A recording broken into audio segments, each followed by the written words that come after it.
Olá pessoal, hoje vamos estudar por que o Éden não era apenas um jardim, mas o templo de Deus na Terra, o lugar onde o céu e a terra se encontram. Sabe, a história do Jardim do Éden, acho que todo mundo conhece, né? Pelo menos o básico. Deus cria Adão, o coloca num paraíso perfeito, logo depois cria Eva, aí vem a história do fruto proibido, eles comem e o resultado são expulsos. À primeira vista parece uma história bem direta, bem simples. Mas e se a gente te disser que essa história é muito, mas muito mais profunda? É aqui que a coisa fica fascinante. Porque quando a gente lê Gênesis capítulos 2 e 3 no hebraico original e com atenção aos detalhes, a gente percebe algo mais.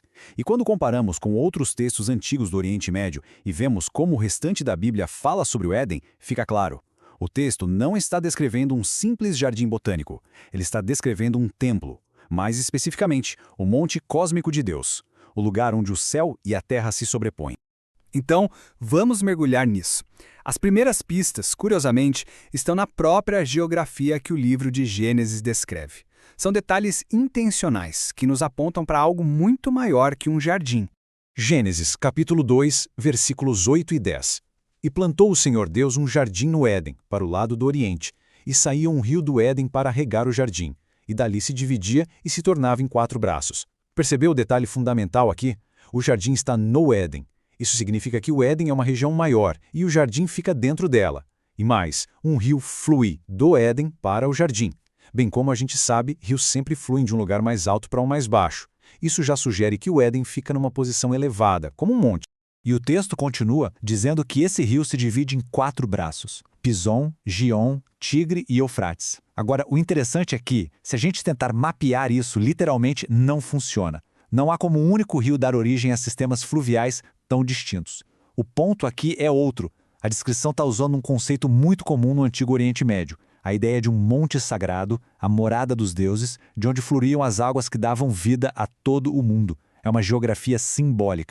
Isso nos leva diretamente ao papel de Adão nesse lugar sagrado. Porque a linguagem que o texto usa para descrever as suas tarefas, bem, não era de um jardineiro comum. É uma linguagem especificamente sacerdotal. Gênesis capítulo 2, versículo 15. E tomou o Senhor Deus o homem e o pôs no jardim do Éden para o lavrar e o guardar. As palavras hebraicas usadas aqui para lavrar e guardar são a chave para a gente entender a verdadeira função de Adão. No hebraico original, os verbos são abad, que significa servir, e chamar, que significa guardar. O mais incrível é que esses mesmíssimos 2 verbos aparecem juntos lá no livro de Números, capítulo 3, para descrever o quê? Exatamente o trabalho dos levitas, servir no santuário e guardar o espaço sagrado.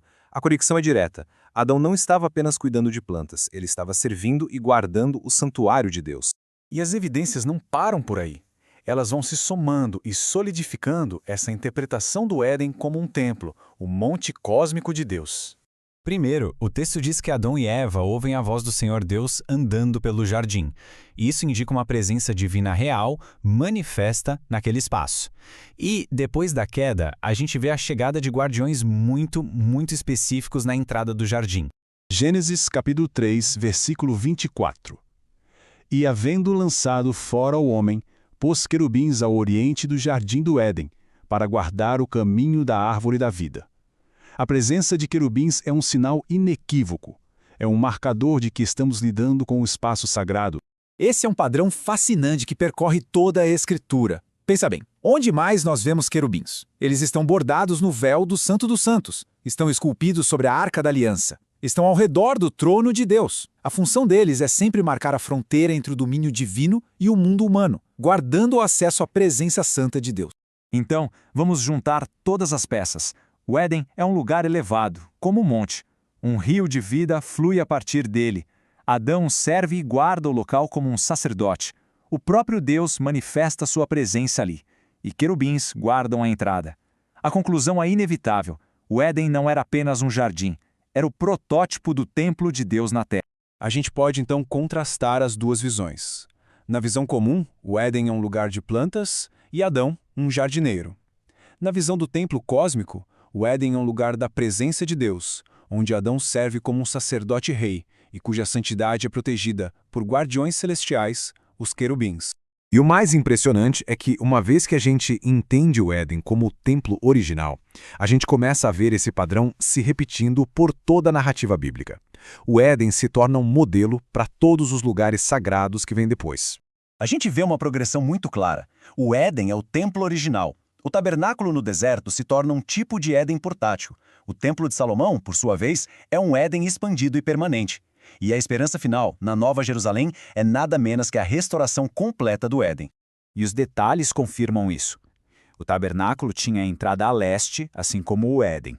Tinha querubins bordados no véu. A menorá, aquele candelabro de 7 braços, era uma árvore estilizada, um símbolo da árvore da vida. Já o Templo de Salomão era decorado com imagens de palmeiras, flores e querubins, recriando a imagem de um jardim sagrado. E na visão de Ezequiel, um rio flui do futuro templo, trazendo vida por onde passa, um eco direto do rio do Éden.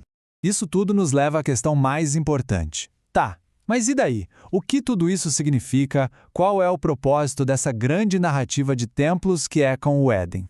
Significa que, se o Éden era o templo, então a queda não foi apenas um ato de desobediência. Foi uma falha sacerdotal. Adão falhou em guardar o santuário. E o resultado não foi apenas uma punição, foi um exílio. A humanidade foi expulsa da presença manifesta de Deus. Com esse entendimento, toda a história bíblica se transforma. Ela se torna a longa jornada de volta para a presença de Deus. Não é só sobre perdão de pecados, mas sobre restaurar o acesso perdido, é sobre restaurar o Éden. No movimento messiânico judaico, essa restauração acontece em etapas. O Messias é visto como o verdadeiro templo, aquele que restaura o acesso à presença de Deus. Por meio dele, seus discípulos se tornam a nova morada da presença divina. E a esperança final culmina na Nova Jerusalém, descrita em Apocalipse como o Éden finalmente restaurado, onde um rio flui do trono, a árvore da vida está acessível a todos e Deus habita com a humanidade para sempre, sem barreiras. Isso nos deixa com uma pergunta para reflexão. Se o projeto original de Deus era habitar com a humanidade, e se essa presença agora habita na comunidade messiânica, como é que essa realidade, onde o céu e a terra se encontram, se manifesta através de nós hoje? Se você gostou deste estudo, inscreva-se no canal para acompanhar os próximos episódios.